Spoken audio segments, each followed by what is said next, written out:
Dear students, let us discuss some important points of the lesson Horegalu, written by Sudha Murthy. Horegalu is an anecdote by Sudha Murthy. What is an anecdote? Anecdote means a short and interesting narration of past experiences or past incidents from a person's real life. Horegalu is an anecdote written by Sudha Murthy. Sudha Murthy is one of the famous Indian writers in English. She belongs to Karnataka. She is a contemporary writer. That means she belongs to the present times. She belongs to the present generation. She is still pursuing her career as a writer.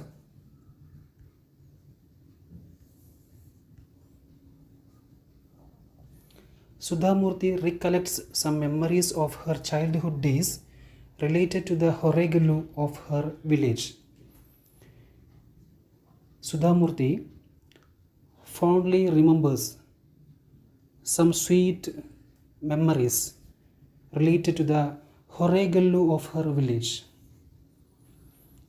She still cherishes some fond memories, some interesting memories related to the Horegalu of her village during her childhood days. Do you know what is meant by Horegalu? Horegalu in Kannada language means a stone bench that bears weight. It existed in olden times on waysides. It is used by people who travels long distances on foot. They put their heavy burdens on Horegalu and took rest. Yes, Horegalu is a Kannada word that means a stone bench that can bear weight. It was existed in olden times. It could be seen on the roadsides, on the waysides in the ancient times in Karnataka and in many other places in India. It is for the comfort of the travelers. In the olden times, there were no vehicles. People used to travel long distance on foot. During the journey, they will naturally become very much tired. For those tired travelers, these Horegalus, stone benches, were very much useful. They can take rest by sitting there. They can put their heavy burdens. They would be traveling, carrying heavy load on their shoulders that can be unburdened, that can be placed on the Horegalu. In this way, Horegalu gave great relief to the travelers.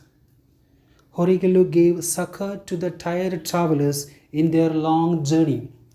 Succor means great help, immense relief from some sufferings. Those tired travelers found it very much useful to refresh their body and mind by taking rest at the Horegalu that could be seen in many places on the roadsides during the ancient times. Succor means help, immense help or relief, support. You can see a picture of Horegalu here. Horegalu was a large flat stone placed horizontally over two vertical ones.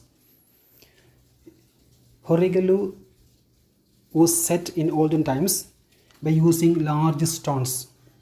A large flat stone was placed horizontally over two vertical stones. Two vertical stones are there, above which we can see a large flat stone placed. It is very much comfortable for the travelers to take rest and to put their heavy burdens. Usually it was seen under the shade of trees as it was meant for the travelers to take rest. Naturally, these kinds of horegelus were built in the olden times under the shade of trees, especially banyan trees. Cool water would be kept near the horegelu in earthen pots. Yes, cool water would be kept for the relief of the travelers in earthen pots. Earthen pots means pots that are made of clay. Such a provision was also there for the comfort of the travelers. They can quench their thirst. People could quench their thirst before continuing their journey. The travelers could quench their thirst by drinking water from these earthen pots that was kept near the horegelus on the roadsides. In that way, horegelus provided great relief and comfort for the travelers in different ways. They can take rest, they can unshoulder their burdens, and they can quench their thirst by drinking water, and they can also chat with their fellow travelers sitting there. It will be also very much refreshing for them to continue their journey. Sudhamurti's memories about the Horigallu in her village is inextricably linked with her memories of her beloved grandfather. Sudhamurti says her memories related to the Horigallu of her village during her childhood days cannot be separated from her sweet memories about her grandfather. Inextricably linked means closely connected, inseparably connected.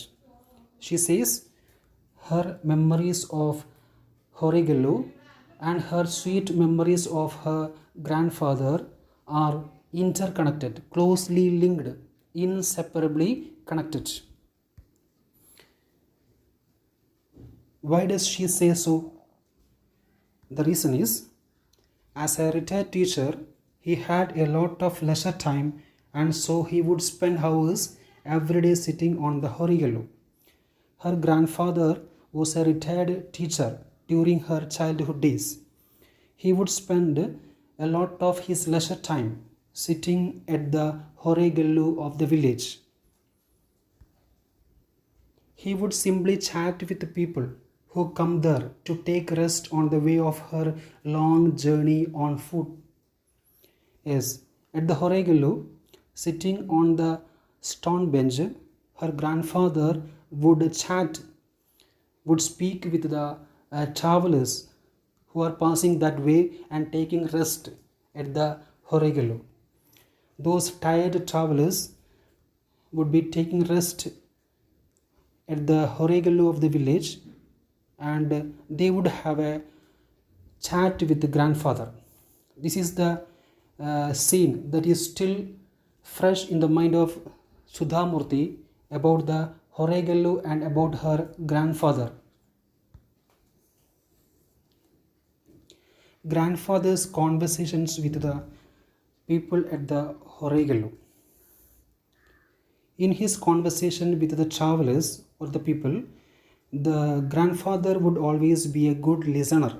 He would not speak much. He would lovingly listen to them when they talked about the worries and difficulties of their day-to-day life.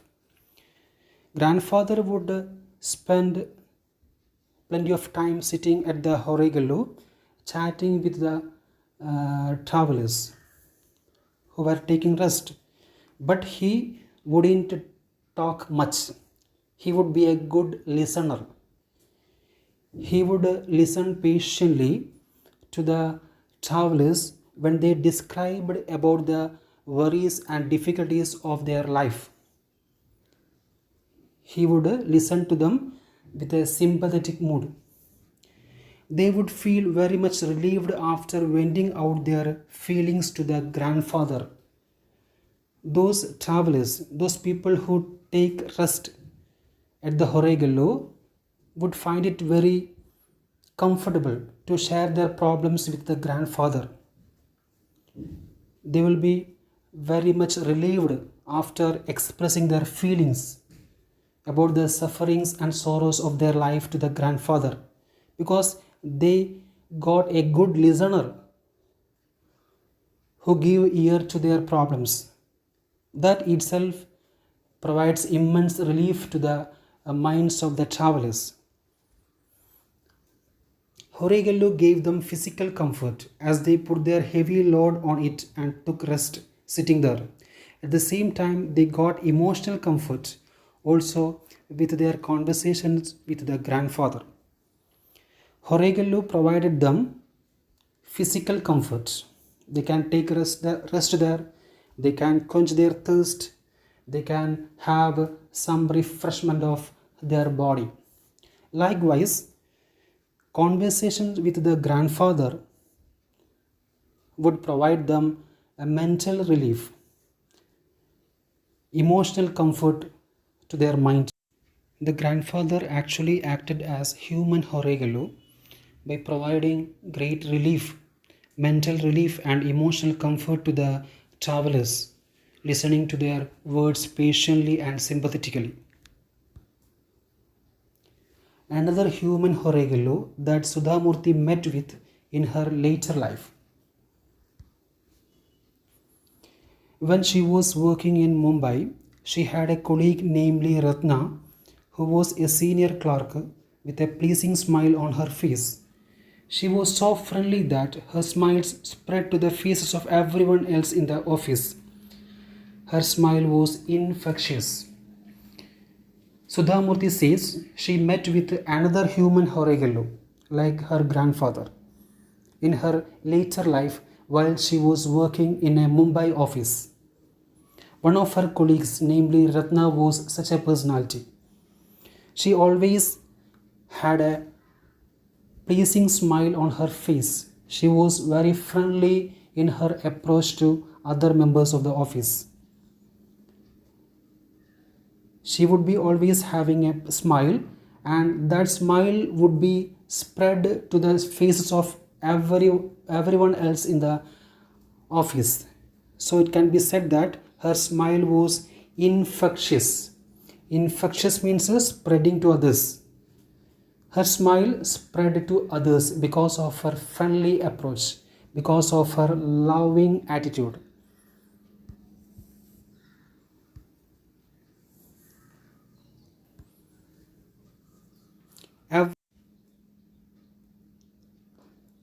Every day during lunchtime, Ratna was seen chatting with someone of her colleagues for a long time.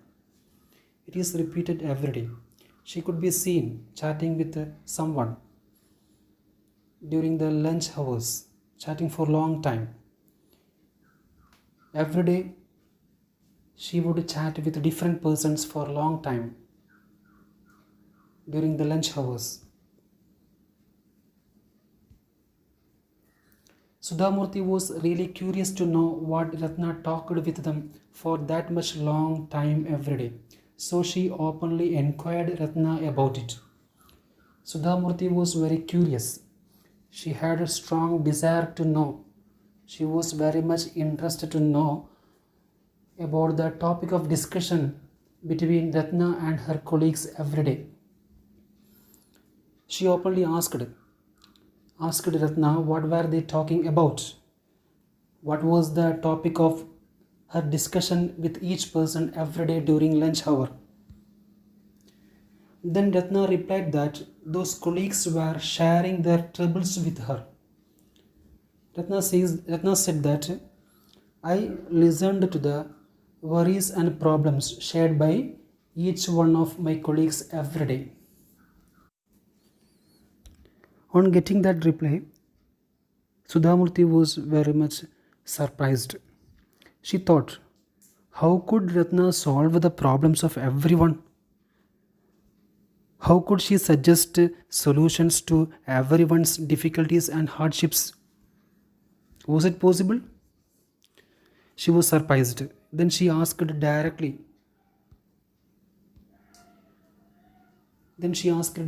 To Ratna about it. Then Ratna replied. She said that she had no specific solution to suggest for them to get out of their problems. but she would listen to their words with patience and without any judgment. In a very cool manner, Ratna replied that I had no solution to suggest for the people to get out of their troubles. I simply listened to their conversation, to their sharing of problems with much patience and without any judgment. I would listen to their words patiently and I would not make any judgment. I would not evaluate whether what they have done is wrong or right. I won't make such judgments. I would simply listen to their words patiently and with a loving heart. Ratna's colleagues could talk to her freely because they knew their words are secure with her. Ratna's colleagues preferred to share their problems with her because she listened to their problems in a friendly manner without making judgments, very patiently. Besides, one more reason is that they could talk freely because they knew their words are secure with her. They understood that their words are very much safe with Ratna. She would never reveal those secrets to somebody else. They had confidence with her. They were sure that she would never break their confidence. They have confidence, they have a trust in the character of Ratna. They were quite sure that she would keep those problems, those sufferings, and those difficulties or the secrets of their life in her mind itself without letting it go to anywhere. She would never share those problems with anyone else. She would never tell their secrets to others. She considered it as the worst kind of betrayal. That is the greatest sin. Ratna would never tell someone's secrets to others because she believed that to do so is the worst kind of betrayal. That is the worst the worst form of cheating. Betrayal means cheating. To tell somebody's secrets to others is the worst form of cheating, worst kind of betrayal. That is the greatest sin. It's a great offense against God. It should be never done. That is her belief. That's why people have a great trust in her character. That's why they reveal all their problems to her very freely without having any fear of letting it go to anywhere. Ratna relieved them of their mental burden and helped them to carry on with their journey of life. Yes, Ratna provided some sort of relief to the people by giving a patient ear to the problems and sufferings of the people without making judgments. It provided great relief to the people. People found a good support in her to share the problems. Sudhamurti's grandfather and her colleague Ratna did great social service by giving mental relief and emotional comfort to people in their own different ways. One sitting on the stone bench of the village and the other in her office. Both of them never expected any kind of rewards for their service. Sudhamurti's grandfather and her colleague Ratna were having the same sort of personalities. They are having similar characters. They provided much relief, great comfort, emotional easiness to the people. Both of them were doing this as a great social service. Both of them were doing in different ways. Grandfather did that social service, providing relief to the people by sitting at the Horegalu. Likewise, Ratna, Sudhamurti's colleague, did that social service of providing relief to the people by listening to their problems freely sitting in the office. Both of them never expected any kind of reward for their social service. They were doing these kinds of good service to the society without expecting any reward. With great sincerity, they wanted to give relief to the people. Horegallu helps the travelers to continue their journey with a refreshed body, providing space for them to take rest. Likewise, human Horegallus, like the grandfather and Ratna, help people to continue their journey of life with a refreshed mind, providing an outlet for them to relieve their worries. In the beginning of the story, there was a narration of an object Horegallu that provides a relief to the travelers physically during their long journey. Likewise, human Horegallus like grandfather as well as Ratna, with her good personalities, with her pleasing characters, provided much relief to the people during the time of difficulties in their journey of life. Sudhamurti concludes her anecdotes saying our world will be a better place to live in if there are more people like them. At the end of the anecdote, Sudhamurti expresses her view that if there are so many people, more number of people with the character of grandfather and Ratna, our world will become a better place to live in.